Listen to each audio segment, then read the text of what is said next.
오늘 우리에게 주신 하나님의 말씀 사무엘상 26장 1절부터 25절까지 말씀입니다. 사무엘상 26장 1절부터 25절까지의 말씀. 이제 봉독하겠습니다. 하나님의 말씀 경청하십시오. 십광야의 주민이 기브아로 사울을 찾아와서 밀고 하였다. 다윗이 여시몬 맞은쪽 하길라 산속에 숨어 있는 것이 확실합니다. 그래서 사울이 일어나 이스라엘에서 3,000명을 골라 거느리고 십광야에 있는 다윗을 찾으러 직접 십광야로 내려갔다.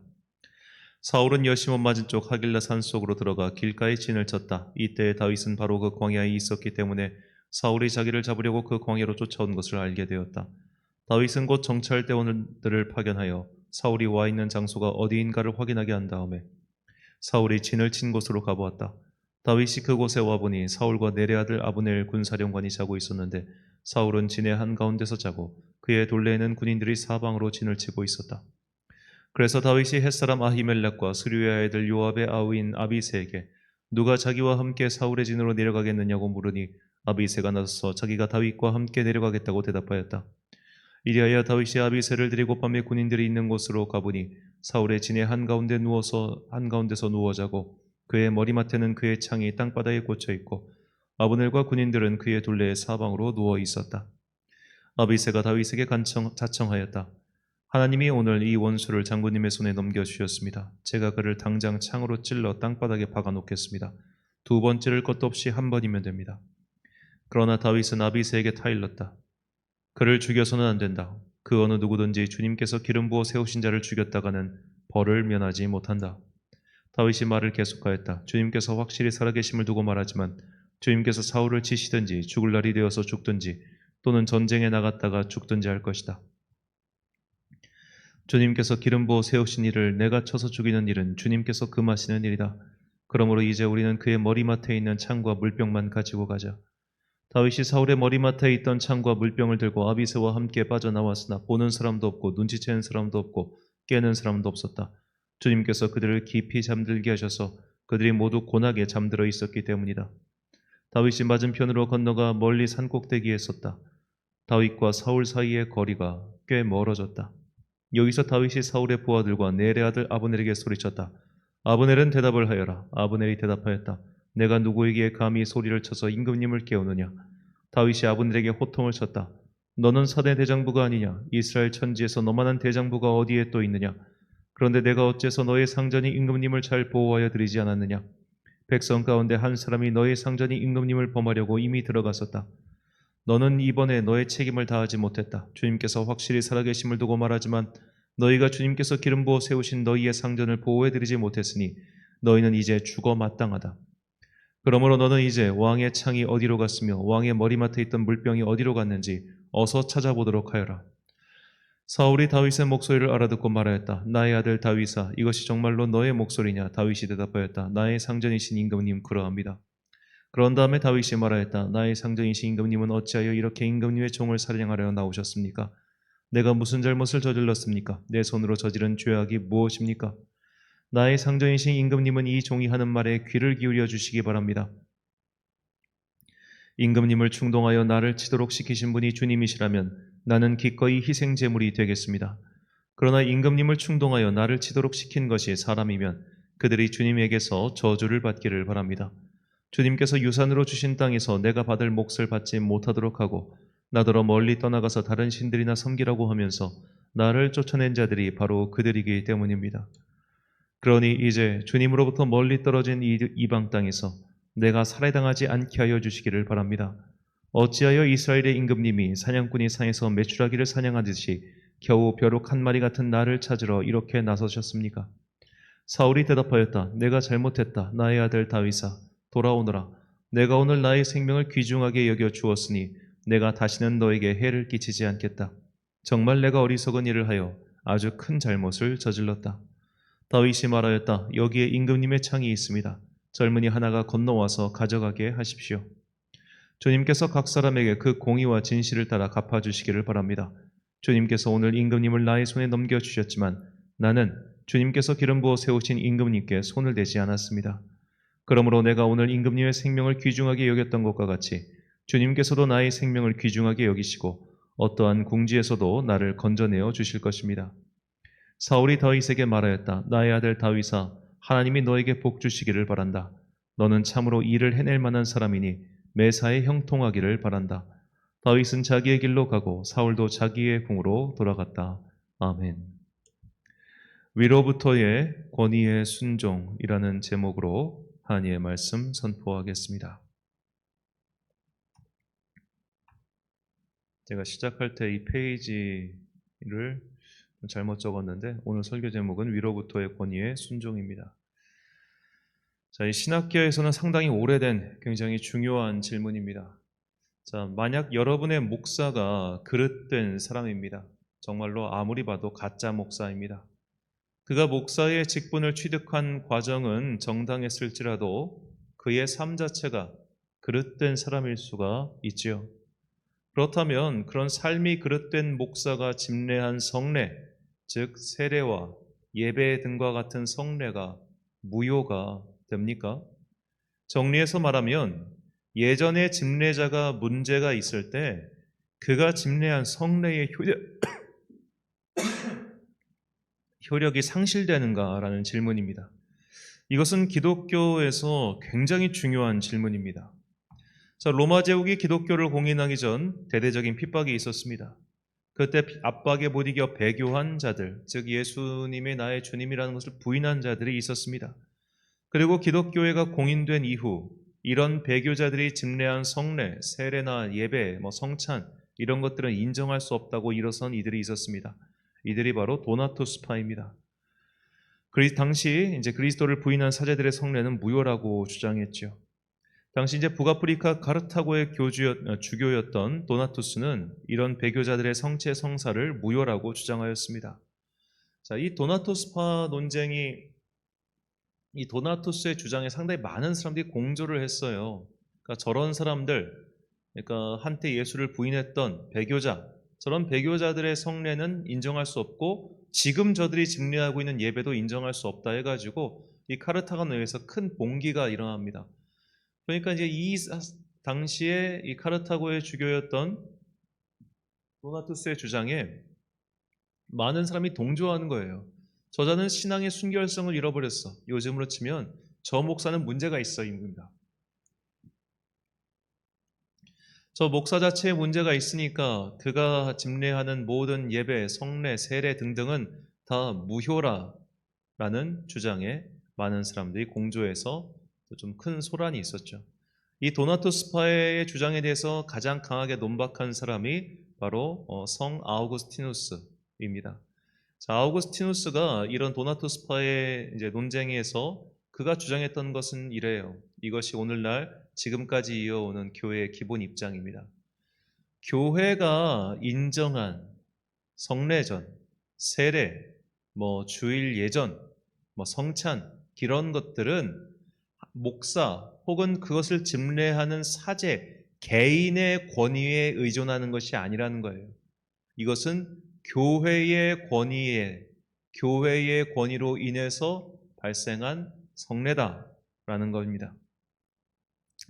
하나님의 성례는 그 개인의 신상과 관계없이 그 자체로 거룩하다는 겁니다. 왜냐하면 성직자의 권위는 그의 개인적인 순결성에 달려있는 것이 아니라 그를 임명한 교회의 권위에 달려있기 때문이라는 것이죠. 이 주장에 대한 성경적 근거가 바로 바울이 교인들에게 권면할 때 이렇게 얘기하지 않습니까? 먼저 두세 사람의 이름으로 권면하고 그것도 듣지 않으면 교회의 이름으로 권면해라. 그리고 그것마저 듣지 않을 때는 교회에서 내보내라 라고 하죠. 자, 우리가 목사의 권위에 순종한다라는 명제는 틀린 말입니다. 목사의 권위에 순종한다, 이건 틀린 말이에요. 우리는 교회의 권위에 순종하는 거예요. 앞에서 이 성례를 집전하는 그 개인의 권위가 결코 조직의 권위, 교회의 권위, 제도의 권위보다 클 수가 없습니다. 만약에 개인의 권위를 이런 제도가 주는 권위, 신앙적 생활 안에서는 교회가 주는 권위보다 위에 둔 집단은 사이비 교주 집단이죠. 그러니까 목사는 절대로 교주가 될 수 없어요. 목사의 권위가 아무리 높아도 절대로 교회의 권위보다 높을 수가 없습니다. 만약 목회자의 권위를 교회의 권위보다 더 높이 두고 있는 곳이 있다면 그곳은 교회가 아니라 사이비의 집단이라는 것이죠. 반대로 그 목회자가 정말로 권위가 없어요. 능력도 없고 문제도 많아요. 그럼에도 불구하고 교회에 치리가 있지 않는 한 그는 여전히 교회의 권위를 위임받은 사람이에요. 그래서 우리는 그 목사 개인의 순결성, 그 목사 개인의 능력 고하에 따라서 순종하냐 말 거냐를 결정하는 것이 아니라 교회의 권위에 순종하기 때문에 교회의 치리권에 복종하는 겁니다. 그러니까 이 교회의 권위에 순종한다는 말이 뭐냐면 그냥 목사가 하는 말이면 예, 알겠습니다. 이걸 뜻하는 게 아니에요. 각 교회가 정한 교회의 법령이라는 게 있습니다. 법령. 그것은 내부의 뭐라고 해야 될까요? 내부의 자체 규정일 수도 있고 또는 교단의 헌법일 수도 있고 여러 가지가 있는데 이런 명문화된 법령, 이것에 내가 순종한다는 거예요. 명문화된 법령에 순종한다. 명문화된 법령에 따라서 그리고 이제 교회가 정한 절차에 따라서 예를 들어 교회 안에서 어떤 소요가 일어났어요. 문제가 생겼어요. 나로 말미암아. 그래서 당회에서 당신 앞으로 3개월간 예배 출석 금지 이런 걸 결정해 내렸다고 칩시다. 그러면 그 당회가 내린 판결에 대해 내가 승복하는 것, 이게 교회의 권위에 순종한다는 겁니다. 교회가 정당한 절차에 따라 너 그거 하지 마, 너 그거 고쳐, 너 그거 바꿔 이런 걸 지시했을 때 그 권위에 순종하라는 거예요. 그냥 목사가 와가지고 그냥 아무렇게나 하는 이야기에 다 하는 게 그러게 교회의 권위에 순종한다는 말이 아닙니다. 자, 그렇기 때문에 목사 개인의 순결성이나 목사 개인의 능력 여부와 상관없이 우리는 교회가 주는 권위에 순종해야 합니다. 이것이 오래전부터 내려오고 있는 바로 성도의 의무이지요. 자, 성례전은 개인의 권위에 의한 것이 아니라 전체 교회, 하나님의 공교회의 권위에 의해 시행되는 것이기 때문입니다. 자, 오늘 본문에는 성경 안에서 굉장히 특별한 의미로 사용되는 단어가 여러 번 등장합니다. 바로 기름 부은 자라는 단어예요. 이 기름 부은 자는 히브리어로 마시아흐인데 이 단어의 헬라식 발음이 바로 메시아입니다. 자, 이 단어가 성경에서 처음 등장한 것은 창세기 31장에서 야곱이 베델에서 하나님을 만나자 그것을 기념하기 위해 돌기둥을 세우고 그 위에 기름을 부은 것이 성경에서 처음 나온 기름 부음의 사건입니다. 그러니까 고대에 이 기름을 붓는다고 하는 것은 성스러운 것과 속된 것을 가르는 기준이었던 거예요. 기름을 붓는다는 것은 그것을 거룩하게 구별한다는 뜻이었습니다. 그래서 사람에게 기름을 부은 사례가 바로 제사장들을 임명할 때였습니다. 그러니까 모든 제사장들은 기름 부은 자, 히브리어로 마시아흐였던 거예요. 그래서 그런 기름 부은 자들이 거룩한 직분을 가진 제사장으로서 세워진 것입니다. 그 제사장 직분을 받은 사람의 개인적 순결함, 개인적인 능력, 개인적인 믿음 때문에 그것이 주어진 것이 아니라 그저 아론의 후손이라는 혈통에 따라서 그리고 하나님께서 정하신 제도의 권위에 따라서 그 제사장 직분이 임명됐다는 것, 이게 사실 굉장히 중요합니다. 우리는 이게 참 중요한데 제도나 조직보다 개인에게 주목하기가 더 쉽습니다. 이 말씀을 꼭 좀 기억했으면 좋겠어요. 제도나 조직보다 이 제도나 조직을 교회로 바꾸면 교회보다 개인에게 더 주목하기 쉽다 이 말입니다. 즉 앞에 서 있는 목사가 좋은 사람이면은 그 교회는 좋은 교회예요. 바꿔서 앞에 서 있는 목사가 나쁜 목사면 그 교회는 나쁜 교회가 돼버려요. 이거 완전히 침소봉대라는 표현보다도 잘못된 대표성의 오류라고 해야 될까요? 일개 목사는 절대로 전체 교회를 대표할 수가 없습니다. 일개 국민이 그 나라를 대표하겠습니까? 자, 얼마 전에 덴마크에 지금 이제 가서 활약하고 있는 조규성 선수가 있어요. 이분이 월드컵 때 큰 활약을 해서 인기를 끌었는데 이 덴마크 프로팀에서 활약을 하는데 그 덴마크의 관객이 우리나라 팬을 향해서 이 눈 찢는 이 동양인 비하 이 제스처를 취해가지고 구단에서 즉각 그 팬의 경기장 출입을 막은 그런 조치를 취했단 말이에요. 그 일을 한 게 덴마크 국민이라는 게 제가 조금 놀랐습니다. 덴마크가 어떤 나라입니까? 스칸디나비아 그 나라들 중에서 다 잘 사는 나라 아니에요. 교양 있는 나라. 우리나라 그렇게 막 한때 이제 막 덴마크의 복지 뭐 이런 것들 되게 많이 했었단 말이에요. 그쪽 스칸디나비아 반도 국가들의 복지. 그렇게 수준 높고 유럽인들 막 그렇게 교양 있을 것 같아 보이는데 그런 이상한 사람들 있잖아요. 근데 그런 이상한 사람이 그 덴마크 국민들을 전체 대표할 수 있습니까? 그건 그냥 이상한 사람일 뿐이죠. 마찬가지예요. 아무리 앞에 서 있는 사람이라 할지라도 그가 전체 교회를 대표할 수도 없고 그로 인해서 전체 교회의 권위가 더 올라가거나 깎이는 것도 아닙니다. 그는 단지 교회의 권위를 위임받은 자에 불과해요. 그런데 우리는 그 위임받은 자를 마치 교주대하듯 대할 때가 너무 많다는 거예요. 그래서 그가 훌륭하면 교회 전체가 훌륭해지는 것 같고 그가 좀 모자라면 교회 전체가 깎아내리는 것 같고 이렇게 된 경우가 너무 많습니다. 자, 우리가 기름 부은 자라고 하는 것은 그가 특별해서 기름을 부어준 것이 아니라 그저 제도적인 의미에서 너는 이런 직분을 수행하는 자라는 의미에서 그에게 기름이 부어진 거예요. 자, 이렇게 제사장이 기름 부음을 받은 첫 번째 직분자이고 두 번째로 기름 부은 자가 누구냐면 바로 왕이었습니다. 그러니까 제사장과 왕은 동일하게 하나님께 기름 부어 세움을 받은 자였어요. 그래서 제사장 말고 첫 번째로 기름 부음 받은 사람이 바로 사울 왕이었죠. 그러니까 제사장 아닌 사람으로서 최초로 기름 부음을 받은 메시아흐가 바로 왕이었다는 겁니다. 자, 이 왕이라고 하는 자가 세워졌는데 이 왕이라고 하는 자가 함량 미달이었던 거예요. 사울 왕이라고 하는 이 개인이 함량 미달이었어요. 자, 그러면 여기서 갈등이 생기지 않겠습니까? 기름 붓는다는 것은 제도예요. 그런데 이 기름 부은 자 이 사람은 개인인데 형편이 없어. 어떻게 해야 됩니까? 여기서 사람들의 반응이 갈리죠. 자, 오늘 본문에 보면 다윗의 사촌 동생이며 그의 부하였던 아비새는 내가 그를 단번에 찔러 죽이겠다고 이야기합니다. 무엇을 이게 보통 오늘날 우리의 반응일 수 있어요. 제도 그런 것보다는 이 개인에게 주목하고 이 녀석을 그냥 없애버리는 게 낫겠다. 이 녀석을 갈아치워버리는 게 낫겠다. 이 녀석을 그냥 바꿔버리는 게 낫겠다. 그런 생각하는 사람 말이죠. 그런데 다윗은 달랐습니다. 다윗이 말합니다. 본문 9절과 11절 말씀. 다윗이 아비새에게 이르되 죽이지 말라. 누구든지 손을 들어 여호와의 기름 부은 자를 치면 죄가 없겠느냐 하고 내가 손을 들어 여호와의 기름 부은 자를 치는 것은 여호와께서 금하시나니 너는 그의 머리 곁에 있는 창과 물병만 가지고 가자 하고.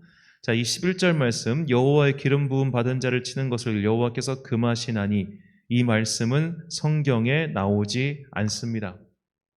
성경에서는 한 번도 여호와께 기름 부은 자, 이 제사장 직분 이들을 해하지 말거나 뭐 이들을 뭐 하는 것을 내가 금한다 이런 말 안 나와요. 안 나와.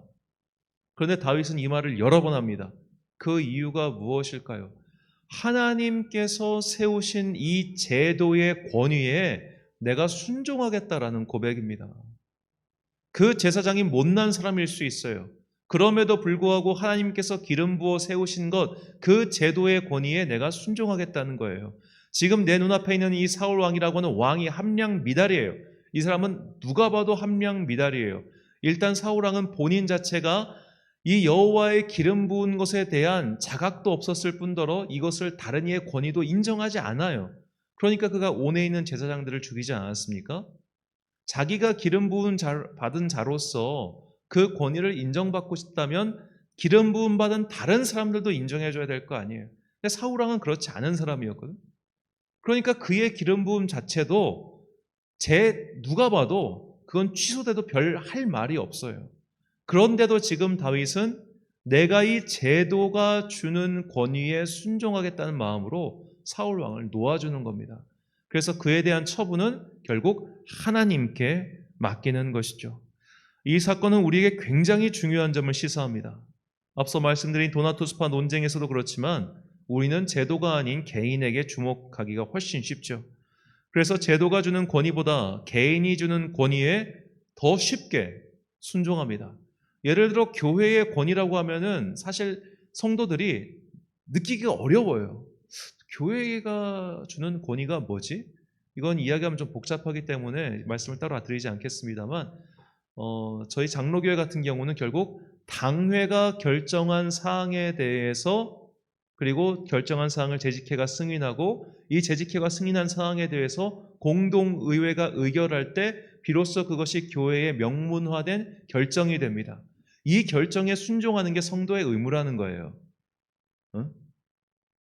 당회, 재직회, 공동의회라고 하는 이 의결 기구가 내린 그 결론에 대해서 순종하는 것. 이것이 제도가 주는 권위거든요. 그런데 나는 당회의 권위도, 당회의 결정사항도, 재직회의 결정사항도, 공동의회 사항도 하나도 인정하지 못하겠어.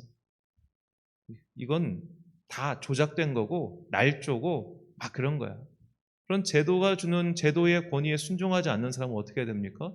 본인이 나가야죠. 다른 데 가셔야지.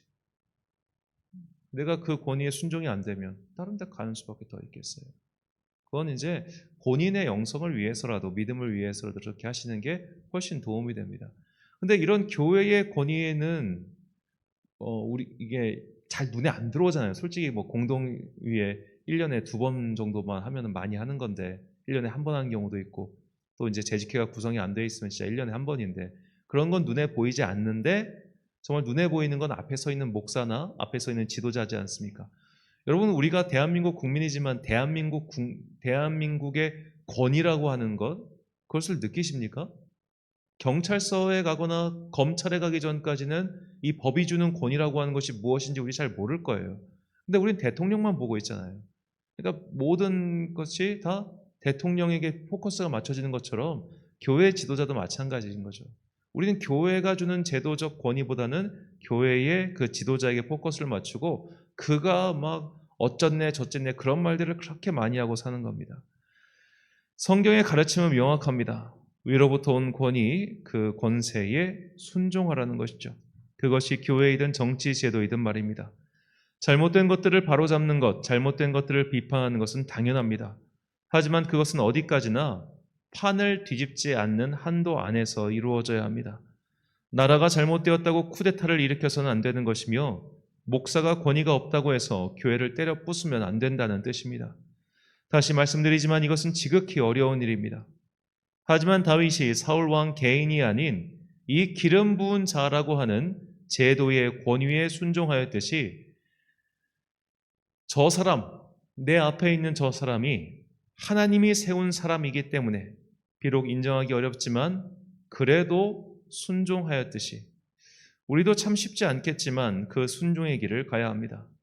사도 바울과 사도 베드로는 믿음의 후대들에게 다음과 같이 권면합니다. 로마서 13장 1절과 2절, 그리고 베드로전서 2장 13절부터 15절까지 말씀. 각 사람은 위에 있는 권세들에게 복종하라. 권세는 하나님으로부터 나지 않음이 없나니 모든 권세는 다 하나님께서 정하신 바라. 그러므로 권세를 거스르는 자는 하나님의 명을 거스름이니 거스르는 자들은 심판을 자취하리라. 인간의 모든 제도를 주를 위하여 순종하되 혹은 위에 있는 왕이나 혹은 그가 악행하는 자를 징벌하고 선행한 자를 포상하기 위하여 보낸 총독에게 하라. 곧 선행으로 어리석은 사람들의 무식한 말을 막으시는 것이라. 아멘. 사랑하는 천안광성교회 성도 여러분, 그리고 이 새벽을 함께 깨우고 계신 귀한 주님의 자녀 여러분, 여러분들이 섬기시는 교회에서 쉽지 않겠지만 교회의 권위에 순종하십시오. 목사 개인에게 순종하라는 것이 아닙니다. 교회가 정한 제도의 테두리 안에서 그 제도의 결정에 순종하라는 것입니다. 목사가 요구하는 것은 교회가 정한 제도의 테두리 안에 이를 때는 모르되 바깥에 일하면 당연히 거절해야 됩니다. 말도 안 되는 그 요구에 순종하라는 말이 아닙니다. 어디까지나 교회의 치리권을 인정하고 그 치리에 순종하라는 것이죠. 제도 안에서 성도로서 순종하고 결정에 따르는 것이 우리가 해야 할 일입니다. 아주 단적인 예 하나만 든다면, 후임 목사 청빙 과정에서 내 마음에 안 드는 사람이 담임 목사가 되었을 때 비록 내 마음에 들지 않지만 교회가 정한 제도 안에서 그가 뽑혔다면 그 권위에 순종하라는 것입니다.